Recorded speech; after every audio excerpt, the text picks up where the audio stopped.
Doctor బ్రహ్మర్షి పితామహ పత్రిజీకి నా ఆత్మ ప్రణామాలు. స్వర్ణమాల మేడంకి నా ఆత్మ ప్రణామాలు. Spiritual tablet founder and chairman and సమాజీవ ఫౌండర్ డాక్టర్ గోపాలకృష్ణ గారికి నా ఆత్మ ప్రణామాలు. శ్రీకాకుళం జిల్లాలో మారుమూల మత్స్యకార ప్రాంతం బుడగట్లపాలెం. నేను 2016లో ధ్యానంలోకి వచ్చాను. ధ్యానంలో రాకముందు చేపలు పట్టడం, చేపలు తినడం, చేపలు అమ్ముకోవడం ఇదే మా జీవన విధానం. 8th క్లాస్ నుంచి ఇంటర్మీడియట్ ఐటీ వరకు మా నాన్నగారితో చేపలు పట్టడానికి వెళ్ళేవాడిని.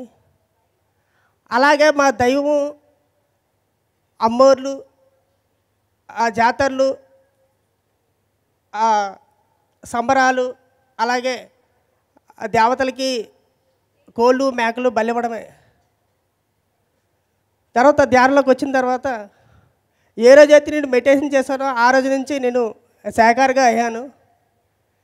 ఎల్వి రమణ గారి ద్వారా మేమందరం కలిసి 40 రోజులు వాళ్ళ ఇంటి మీద పిరమిడ్ సంకల్ప ధ్యానం చేసాము. ఆ ధ్యానంలో ఫస్ట్సారి మా వయసు ఎంత ఉందో 5 నిమిషాలు మేము ధ్యానం చేసేవాళ్ళం.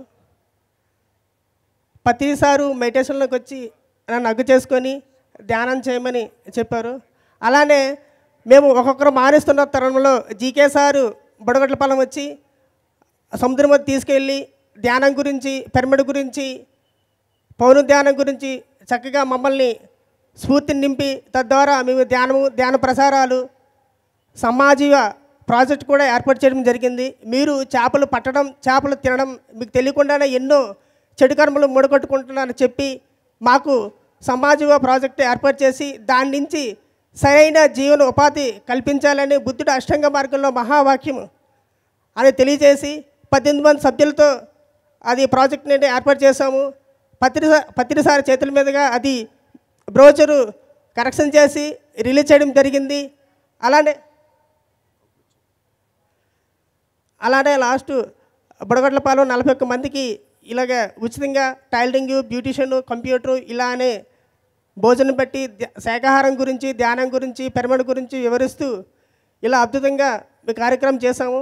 ఇలానే అసలు ఈ ప్రాజెక్టు ద్వారా నేను తెలుసుకుంది ఏంటంటే ఈ భూమి మీద ఎక్కువగా హింసకు గురవుతున్నది చేపలు, రొయ్యలు, పీతలు, కోళ్ళు, మేకలు, గొర్రెలు ప్రతిరోజు నిత్యం జరుగుతుందన్నమాట. మరి దీన్ని అరికట్టాలంటే అది సమాజ ప్రాజెక్టు ద్వారా అవుతుందని క్లియర్ వివరించి ఈ అద్భుతమైన ప్రాజెక్ట్ని మాకు తెలియజేసిన డాక్టర్ బ్రహ్మర్షి పితామహ పత్రిజీ గారికి, జీకే సార్కి వేల కృతజ్ఞతలు.